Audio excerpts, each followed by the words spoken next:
오늘은 귀한 추수감사 주일입니다. 지난 한 해 동안 주님께서 인도해 주신 것, 그리고 우리의 삶 속에, 가정 속에, 직장 속에, 사업장 속에, 그리고 교회 속에 하나님께서 직접 인도하시고 축복하여 주신 줄 믿으며 감사를 드립니다. 이 귀한 감사의 삶을 오늘 이 예배를 통하여 하나님 앞에 마음을 드리고 또한 귀한 선물과 예물로 드리는 줄 믿습니다. 이 귀한 시간이 하나님의 은혜의 시간 되게 하시고 더 큰 축복을 받아 누리는 우리의 삶이 되기를 예수님의 이름으로 축원합니다. 자, 오늘 읽은 말씀 팔복의 말씀입니다. 팔복. 지난 한 해 동안 하나님께서 우리에게 복 주신 줄 믿습니다. 네, 어떤 복을 받으셨습니까? 여러분들은 어떤 복을 받으셨어요? 세상에 사업이 번창하게 되었고요. 뜻밖의 이런 횡재가, 이런 은혜가, 이런 일들이 있었습니다. 라고 고백하는 우리의 고백들도 있을 거예요. 그런 고백을 생각할 때마다, 그런 그 일들을 되돌이켜 볼 때마다 하나님 앞에 감사하지 않을 수 없습니다. 라고 고백하는 감사도 있지요.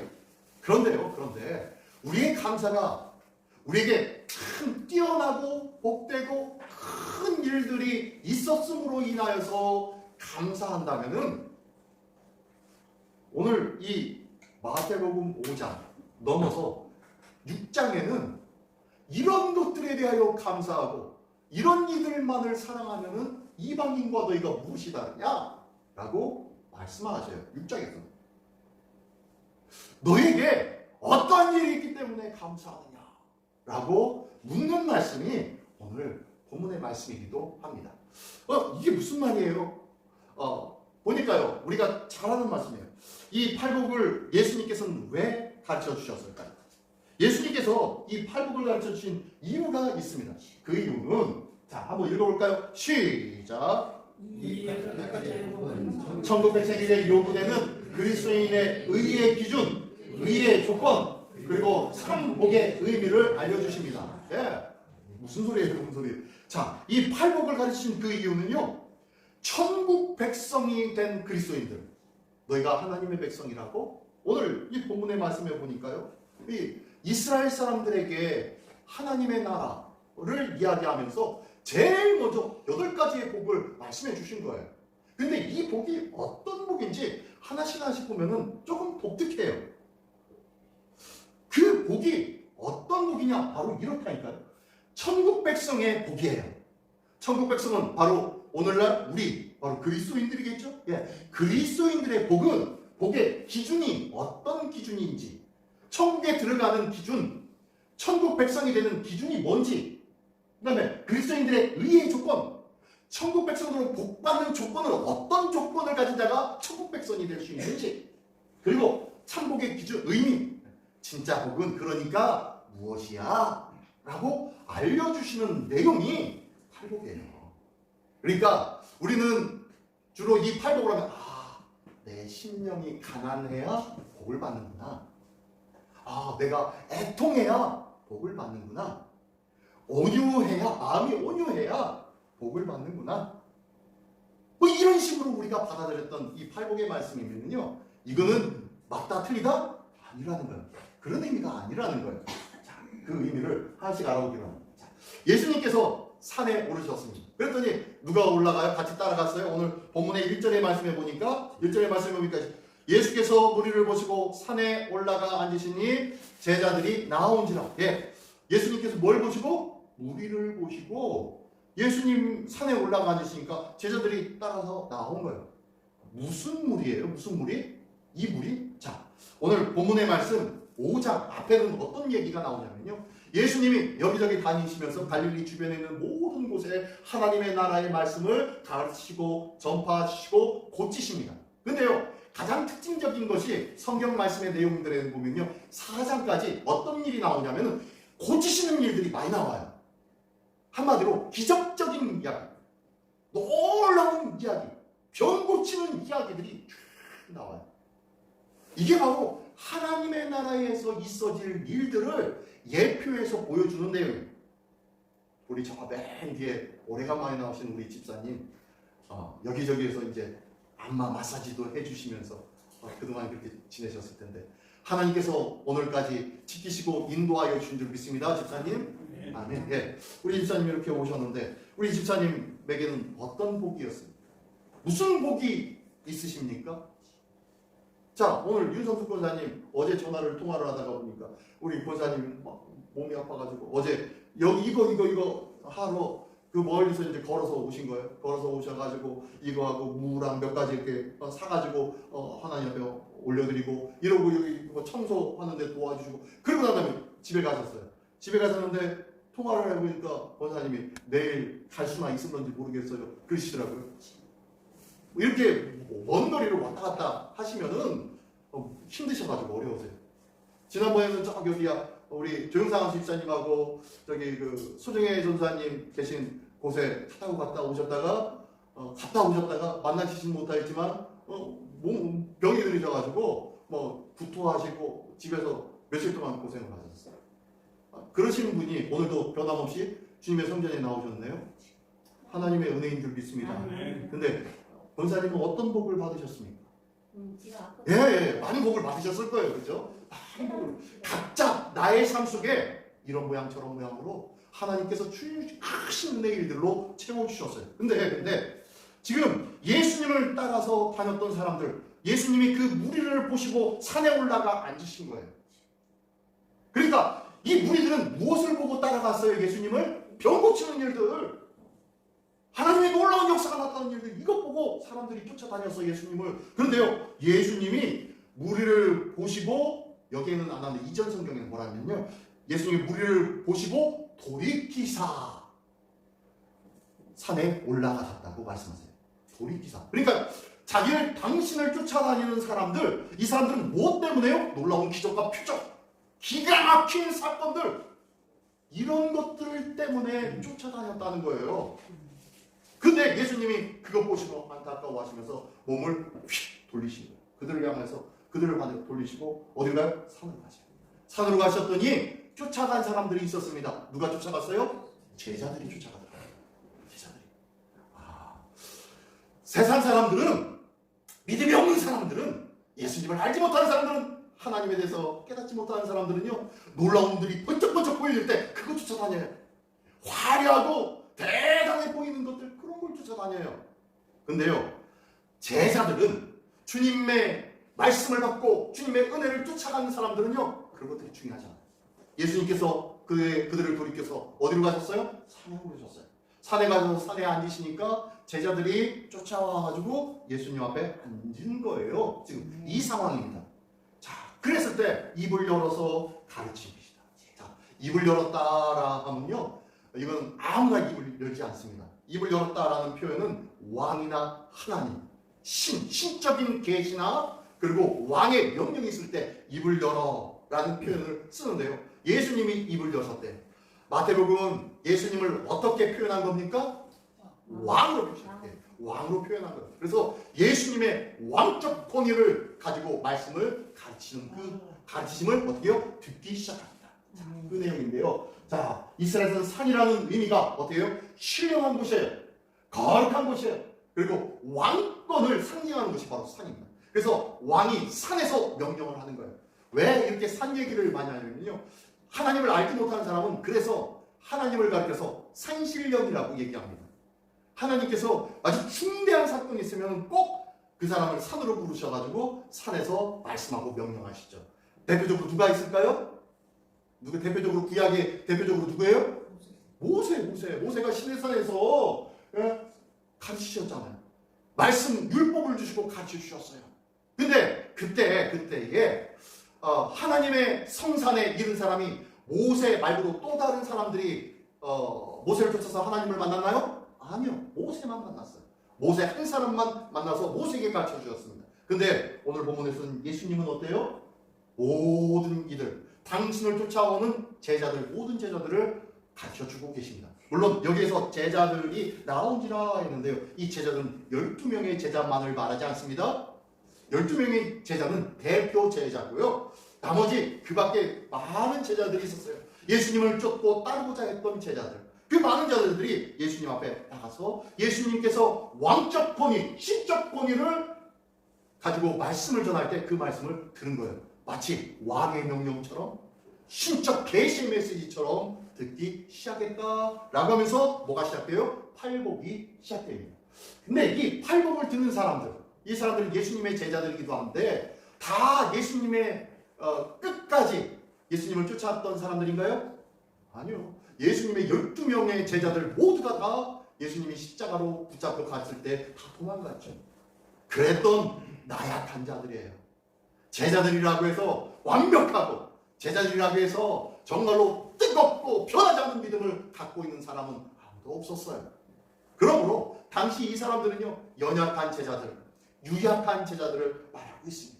어쩌면요, 우리의 모습이 이렇게 연약하고 유약한 제자의 모습일지도 몰라요. 어쨌든 이 연약하고 유약한 제자들에게 말씀을 하는데, 이들은 어떤 삶을 살아가냐면 정치적으로 어려움을 당하고 있어요. 어떤 어려움입니까? 로마의 억압과 착취를 당하면서 경제적으로, 심리적으로 가난한 사람들이에요.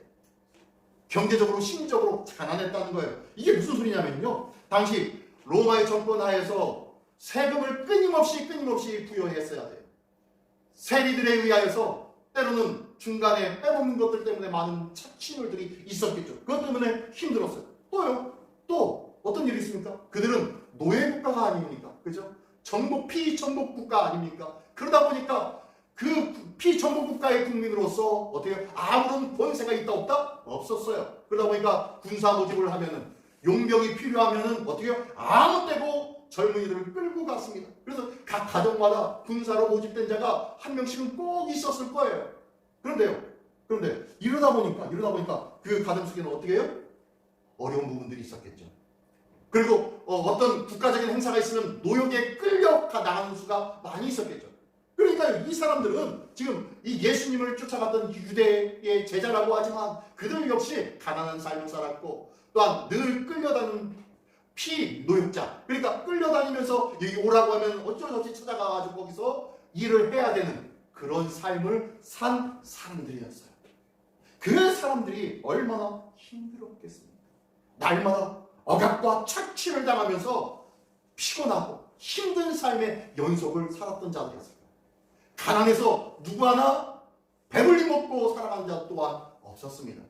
이 사람들 중에서요, 나중에 이곳에서 말씀이 마치고 난 다음에 예수님이 갈릴리 호수를 건너서 다시 다른 지역으로 가죠. 그쪽 지역으로 가서는 칠병이호의 사건이 또 한 번 벌어지죠.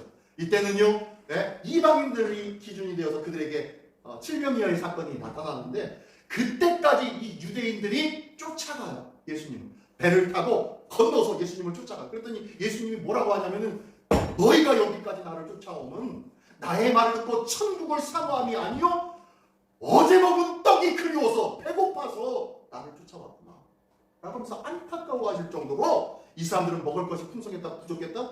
늘 부족했던 자들이에요.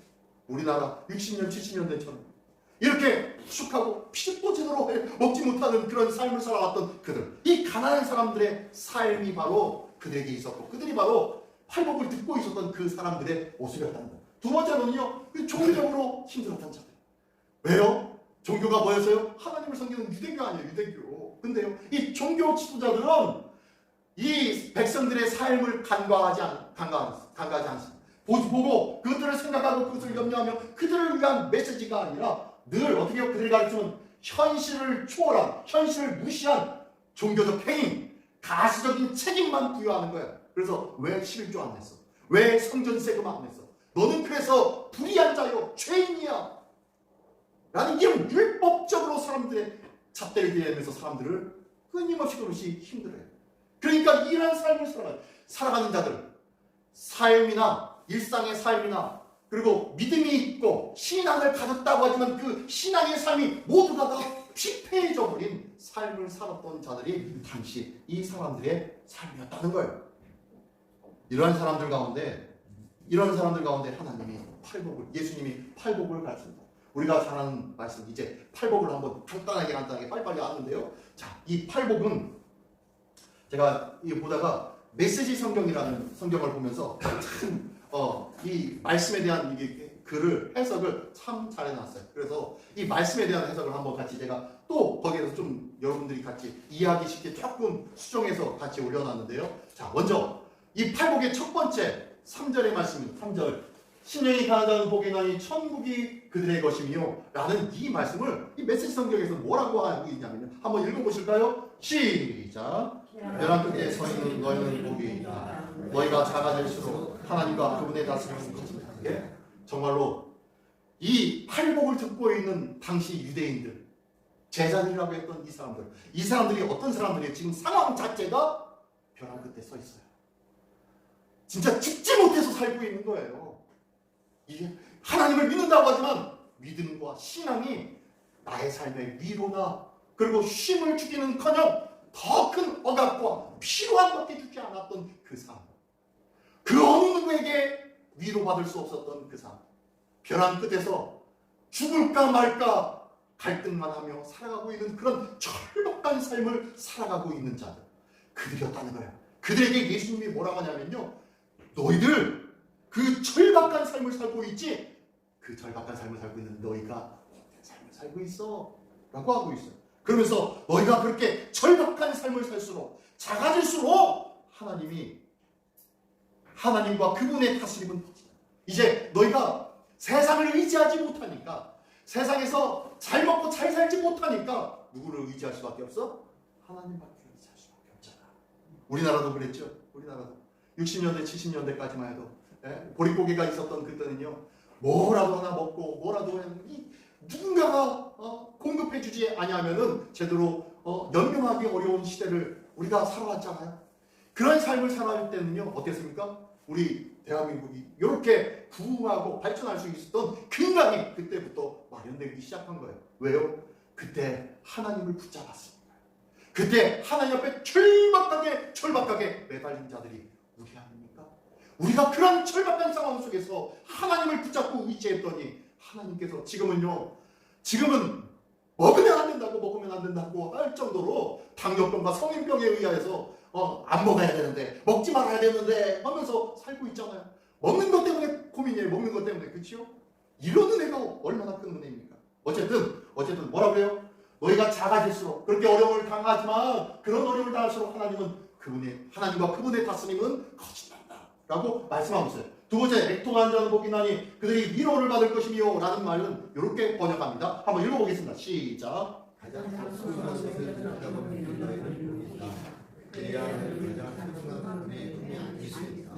자, 당시 사람들의 가장 소중한 것이 무엇이었을까요? 가장 소중한 것. 아마 모르겠어요. 저희에게는, 지금 사는 우리에게 가장 소중한 것이 무엇일까요? 아파트, 자동차, 명예? 그런 것보다 어쩌면은 자녀. 그죠? 자녀가 어쩌면 가장 소중했을 거예요. 그때나 지금이나. 근데요, 어땠다고요? 때로는 정치적인 억압으로 말미암아 어떻게 해요? 내 아들이 군사로 끌려나가요. 끌려나가지고 그곳에서 어떻게 합니까? 모두 죽음을 맞이해요. 병가지 상사, 우리는 한자어도 있죠. 병사가 있는 집안에 있는 아주 일반적인 일들이 병가지 상사라고 하죠. 병사로 모집되어진 가정 속에 일반적인 일이 뭡니까? 그 아들이 어떻게 해요? 전사했다는 소식이죠. 그 아들이 군사로 끌려가지고 죽었다는 소식이 아주 기본적인, 아주 평범한 이야기가 됐다는 것이 병가지 상사라는 말씀 아닙니까? 그 한자 아닙니까? 그것처럼요. 당시 애절히 애통해하는 그 사람들이 바로 이 사람들이었어요. 당신들의 아들들이, 그리고 내가 1년 내내 모아왔던 그러한 양식들이 세금으로 다 빠져나가. 벌어봤자 순간이에요. 그냥 잠시 잠깐 보고 싹 지나갈 뿐이에요. 마치 요즘 현대인들 통장 속에 월급들이 스치고 지나가는 것으로 끝나잖아요. 그래서 카드로 살고 있잖아요. 그것처럼 이 사람들에게는요, 아무도 남는 것이 없습니다. 자식도 빼앗기고 삶도 빼앗겨버리는 그런 사람들에게는요, 한 가지밖에 없어요. 애통하는 것밖에 없어요. 애통하는 것. 가장 소중한 것까지 다 내어주어 버렸는데 이 사람들을 어떻게 합니까? 그런데요, 그런 사람들을 향해서 그런 사람들이 복이 있단다. 왜? 너희들이 다 빼앗겨서 울고 애통하고 있기 때문에 그때서야 비로소 너희는 가장 소중한 분의 품으로 안길 수 있거든. 너희가 어디에서 위로를 받느냐? 하나님의 품에서. 하나님을 만나야 하지 않겠어? 하나님을 만난다면 너희는 위로를 받을 수 있어 라고 말씀하고 있는 것이 이 두 번째 복이에요. 자, 세 번째 복. 온유한 자는 복이 나니 그들이 땅을 기업으로 받을 것이래요. 이야, 땅을 기업으로 받는데요. 땅 많이 받으면은 농사 많이 짓고 풍성하게 먹고 살으라는 얘기인가요? 한번 읽어보겠습니다. 노란글씨 시작. 모습 그대로 만족하는 너희는 복이 있다. 그때 너희는 돈으로 살 수 없는 모든 것에 당당한 주인이 된다. 네, 이게 또 무슨 소리예요? 이것은 지금 어렵고 힘들지만 그것에 자족해라 라는 거예요. 자족해. 지금 자신의 모습 그대로 만족하는 너희, 그게 바로 온유한 자라는 거예요. 온유한 자는요, 마음이 평온하고 그리고 부드러운 사람, 이런 사람을 가리키는 것이 아니라 어떻게요? 당시 시대적인 상황을 볼 때는요, 내 삶에 만족하고 자족할 줄 아는 자. 비록 아무것도 없고 모든 것을 다 빼앗겼지만 그런 나의 삶 속에도 그래도 하나님으로 인해서 나는 만족해요. 그래도 하나님이 있잖아요 라고 여기는 사람, 그런 사람들이 바로 복이 있는 사람이고, 너희는 돈으로 살 수 없는 모든 것에 당당한 주인이 될 거야. 왜? 금도 내 것이요 은도 내 것인 이 온 땅과 만물의 주인이신 하나님이 누구의 아버지예요? 나의 아버지. 나의 아버지의 힘으로 모든 것의 주인이 될 수 있지 않겠어? 지금 그대로가 만족할 줄 알아야 되지 않겠어? 비록 힘들지만 괜찮아 라고 위로해 주는 말씀이 바로 이 말씀. 자, 그럼 6절 말씀해 볼까요? 의에 줄이고 목마른 자는 복이 있나니 그들이 배부를 것이다. 야, 이제는 이제 배불 맞던 사람들에게 아주 희망이 되는 메시지입니다. 그죠? 어떤 자들이 복이 있다고요? 네, 의에 줄이고 목마른 자들이 배부르게 될 것이래요. 무슨 내용인가 볼까요? 한번 읽겠습니다. 시작. 하나님께 간절한 너희는 복이 있다. 그분은 너희 평생에 맛볼 수 없는 최고의 음식과 음료가 되신다. 예. 너희가 의에 줄이고 목마른 자, 바로 너희가 간절히 하나님을 사모하면은 너희가 힘들지. 그래서 하나님의 품에 머문다는 것, 그래서 하나님 앞에서 위로받는 것, 이것으로 인해서 살고 있지. 그렇게 위로받으며 하나님의 위로를 받으며 사는 너희들, 그 위로가 최고인 것으로 알고 사는 너희들이 복 받은 거야 라고 말씀하면서, 그런 자들은 이제 하나님으로 인하여서 최고의 음식과 음료가 되시는 예수 그리스도를 만날 것이라고 말씀하고 있는 거예요. 지금 예수님은요, 너희가 배고프지? 이제 영원한 안식 때는 내 살과 내 피가 너희에게 음료가 되고 너희에게 양식이 될 거야. 영원한 음료와 양식이라고 말씀하고 있는 것이 이 말씀이에요. 자, 그리고 또 긍휼에 된 자는 복이 있나니 그들이 긍휼히 여김을 받을 것이며, 이 말씀은 무슨 말씀으로 해석하느냐? 한번 읽어보겠습니다. 시작. 남을 돌아볼 줄 아는 너희는 복이 있다. 그렇게 정성 들여 돌보는 그 순간이 너희가 하나님의 돌봄을 받는 순간이다. 너희가 힘들고 어렵지만 그럼에도 불구하고 너희가 가지고 있었던 이 콩 반쪽이라도 잘라서 나눠주고 섬기려고 하는 너희들 걱정하지 마. 그런 자들이 복이 있어. 왜? 그 모습을 보는 하나님은 그렇게 돕고 나누며 돌보는 그 순간 하나님이 친히 너희를 돌보시고 있기 때문이야. 그러므로 너희는 하나님의 돌보심을 받는 그런 긍휼하심을 입은 하나님의 사랑받는 백성이란다 라고 말씀하는 것이 이 긍휼의 복입니다. 자, 그리고 또 마음이 청결한, 시작. 마음이 청결한 자는 복이 있나니 그들이 하나님을 볼 것이며, 예, 마음이 청결한 자는 하나님을 본대요. 이건 또 뭔 소린가 한번 보겠습니다. 시작. 마음의 생각이 올바른 너희는 복이 있다. 그때야 현실에서 하나님을 경험할 수 있다. 이건 또 뭔 소리냐면요, 마음이 청결하고 마음이 깨끗하면 하나님을 볼 수 있대요. 다시 한번 얘기하면요, 내적으로 청결한 자, 내적으로 평안한 자, 내적으로 하나님을 보며 살아가는 자, 내적으로 하나님을 갈망하며 살아가는 자, 그런 자가 실질적인 삶 속에 외적으로, 이제는 외적으로 하나님을 경험하며 체험하며 살아갈 거야 라고 말씀하고 있는 거예요. 하나님을 체험하는 자는요, 심적으로 늘 하나님을 향한 그 갈망의 모습과 그리고 소망의 모습이 변하지 않고 맑고 깨끗한 모습으로 유지되어지고 있다는 거예요. 이들은요, 어쩔 수 없어요. 이들은요, 상황과 형편이요, 어쩔 수 없이 하나님밖에 없어요. 하나님밖에. 세상의 무리들은 반짝반짝 놀라운 거, 기가 막힌 거, 병 고치는 거, 그런 거 보고 예수님을 쫓아왔지만, 지금 이 제자들은요, 그럼에도 불구하고 그런 것이 없어도 예수님을 쫓아 산으로 올라갔던 자들이에요. 그러므로 이 세상의 것들이 아니라 끝까지 주님만을 부여잡는 것, 하나님만을 붙잡는 것, 이것이 최고라고 생각할 사람들이었다는 거예요. 그런 사람들에게 하나님께서 뭐라고요? 내가 그들에게 줄게. 그 사람들이 복 있는 거야. 왜? 날마다 외적인 삶 속에서 하나님께서 이렇게 채워주시고 저렇게 채워주시고 저런 은혜를 주시고 이런 은혜를 주시는 경험을 하게 될 거야 라고 말씀하고 있기 때문입니다. 자, 그리고요 또 화평하게 한 자 복이나 이들이 하나님의 아들이라 될 거라고 받을 것이다. 예, 화평한 자는 하나님의 아들이라는 복을 받는데요. 이게 무슨 내용인가요? 한번 볼까요? 시작. 형제와 가족보다 형제를 이루어야 하는 복이다.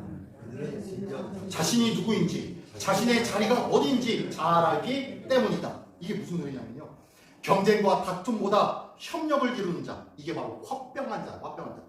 불안을 조장하는 자들이 아니에요. 지금 이스라엘과 하마스, 러시아와 우크라이나, 어쩔 수 없다고는 하지만 그들 중에는 누군가는 불안을 조장하고 있고 누군가는 끊임없이 자기들의 이기심과 탐닉으로 지금 그 일들을 진행해 나가고 있어요. 그런데 지금 예수님은 뭐라고 하면 화평하게 하는 자, 어쩔 수 없지, 너희들에겐 권세도 없고 권력도 없고 아무런 힘도 없어서 이리 끌려다니고 저렇게 끌려다니는 그런 인생을 살고 있지? 괜찮아. 너희가 바로 화평하게 만드는 자. 이리 오라고 하면 저리 가고 저리 오라고 하면 저리 가는 그런 인생을 사는 화평하게 만드는 자, 불화를 조장하지 않는 너희가 바로 복받은 자야. 왜? 그러자면 너희 자신이 누구인지 그리고 내가 어디에 서서 무슨 일을 해야 되는지를 알기 때문이란다 라고 얘기하면서 너희의 정체성과 사명감이 무엇인지를 명확하게 알 수 있는 자가 뭐예요? 화평케 하는 자라는 거예요. 비록 현재는 필요한 삶을 살고 있지만 너희는 하나님의 백성이란다 라고 말씀하고 있는 것이 이 9번째 9절의 화평케 하는 자예요. 자, 8번째 복 볼까요? 의를 위하여 받기를 받는 자는 복이 나니 천국이 그들의 것임이라. 예, 다시 한번, 자, 처음에 심령이 가난 자는 복이 나니 저희가 천국이 저희 것입니다 라고 했는데요, 마지막에도 또 의를 위하여 받기를 받는 자가 천국이 저희 것임이라. 앞뒤로 수미 쌍관이죠. 앞뒤로 천국 얘기를 하고 있는 거예요. 다시 한번 얘기하면요, 이 팔복은 천국 백성 이야기인 거예요. 천국 백성은 이런 삶을 살고 있단다, 이렇게 어렵지만 이렇게 살고 있단다 라는 것을 이야기해 주려고 말씀하고 있는데, 자, 의를 위해 받기를 받는 것이 뭔가요? 한번 읽어보겠습니다. 시작. 하나님께 헌신함으로 받게 받는 너희는 복이 있다. 그 받기는 하나님의 나라를 더 깊이 이해하고 경험하며 누리게 할 것이다. 예, 하나님 앞에 이렇게 헌신하고 그리고 헌신하는 삶 때문에 받기를 받을 때가 많지. 하나님 앞에 예배를 드려야 되는데, 하나님 앞에 감사를 드려야 되는데, 하나님 앞에 이렇게 해야 되는데 그러지 못할 때가 많이 있지. 그러므로 인해서 아이고 너희 하나님을 욕하고 죽어라. 지금 누가 받기를 받은 거예요? 욕이요. 욕도 그 많은 모든 것들이 다 이루어지고 없어지고 사라지고 몸에 악창까지 나니까 그동안 기쁨과 감사함과 은혜와 사랑으로 살아왔던 아내마저 네 하나님을 욕하고 죽어라 라고 하면서 떠나버려요. 박해를 받는 거 아니에요? 그렇죠? 이런 삶을 사는 자는 복이 있단다 라고 이야기하는 거예요.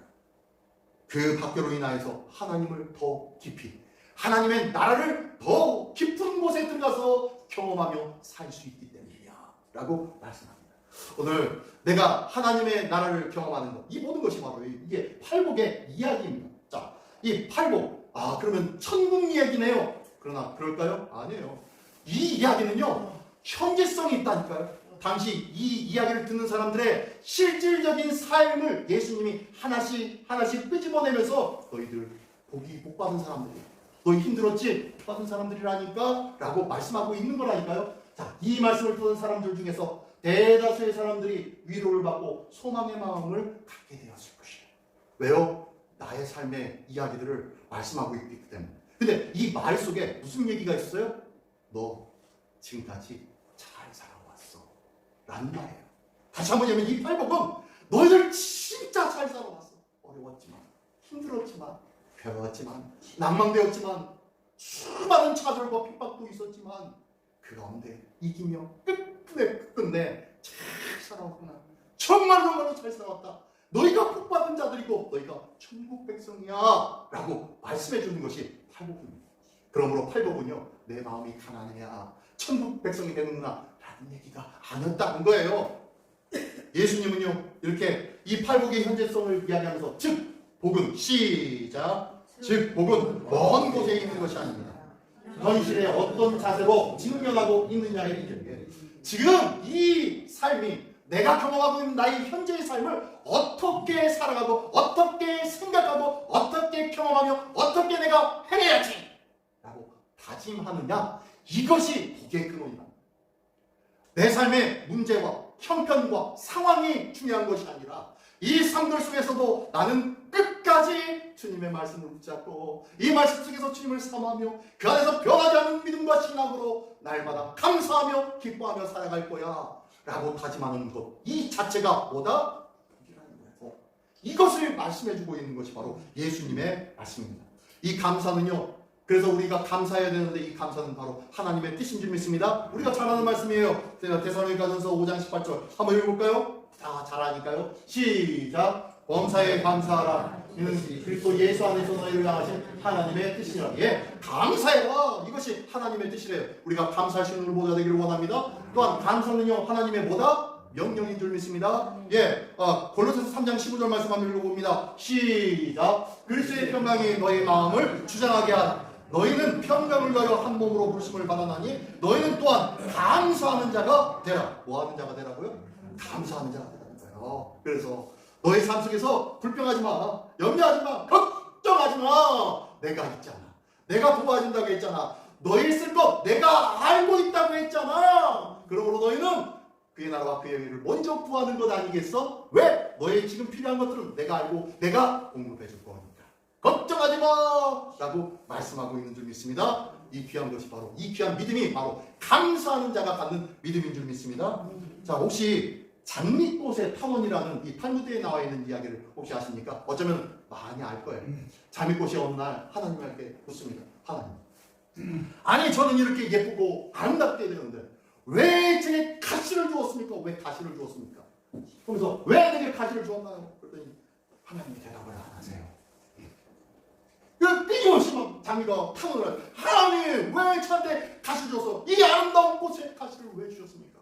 라고 하니까 나중에 하나님이 말씀합니다. 나는 너에게 가시를 주지 않았다. 에? 무슨 소리요? 저에게 가시가 있는데. 그러면서 하나님이 이렇게 말씀하십니다. 나는 너에게 가시투성이인 너에게 장미꽃을 주었지 가시를 주지 않았어. 맞습니다. 우리의 인생이 가시떨기 나무 같은 인생이에요. 그렇죠? 우리는 가시 같은 인생일 수밖에 없습니다. 그런데 하나님이 은혜를 주셔서 장미꽃의 아름다움을 우리에게 허락하신 줄 믿습니다. 이 귀한 은혜가 있는 자, 이것을 아는 자가 바로 어떤 자예요? 감사할 줄 아는 자예요. 나의 삶에 있는 작은 흠을 보면서 하나님 이게 뭐예요가 아니라 내 모습이 원래 그런 모습이었는데 그래도 하나님의 자녀로 하나님의 백성으로 당당하고 아름답게 살 수 있는 것, 이것이 하나님 앞에 아름다운 모습이며 감사할 수 있는 모습인 줄 믿습니다. 이 귀한 감사 우리에게 넘치기를 예수님의 이름으로 축원합니다. 자, 맨 마지막 아래줄 한번 읽어볼까요? 생각을 바꾸면 시작. 생각을 바꾸면 감사뿐입니다. 예, 생각만 바꾸시면 됩니다. 생각만 바꾸면 우리에게는 감사가 넘칠 줄 믿습니다. 이 귀한 감사로 충만한 우리 모두가 되기를 원합니다. 이 행복한 감사 추수감사주의를 맞이하여서 올해도 우리를 위로해 주시고 권면해 주시고 힘 주시는 주님께 늘 감사할 수 있는 우리 모두가 되기를 원합니다. 또한 앞으로의 삶 속에서도 감사를 더 찾기를 원합니다. 그리고 감사의 조건들이 넘칠 때마다 이것들을 자랑하는 우리 모두가 될 수 있는 우리 시민의 권속 되시기를 예수님의 이름으로 축원합니다. 기도하겠습니다. 제가 다시 한 목소리 기도할게. 하나님, 내 삶의 현재의 모습에 안타깝고 보잘것없는 모습에 불평하는 자가 아니요, 그럼에도 불구하고 하나님의 은혜 주시고 하나님께서 책임져 주시고 지키시고 인도하여 주심을 믿으며 감사할 수 있는 자 되게 하여 주시옵소서. 이 감사의 조건들이 충만하고 이 감사의 조건들로 인하여서 많은 사람들에게 이 감사의 이야기를 전하는 우리 모두가 되게 하여 주시옵소서. 이를 위하여 다 같이 한 목소리로 기도하겠습니다. 하늘의 하나님 아버지가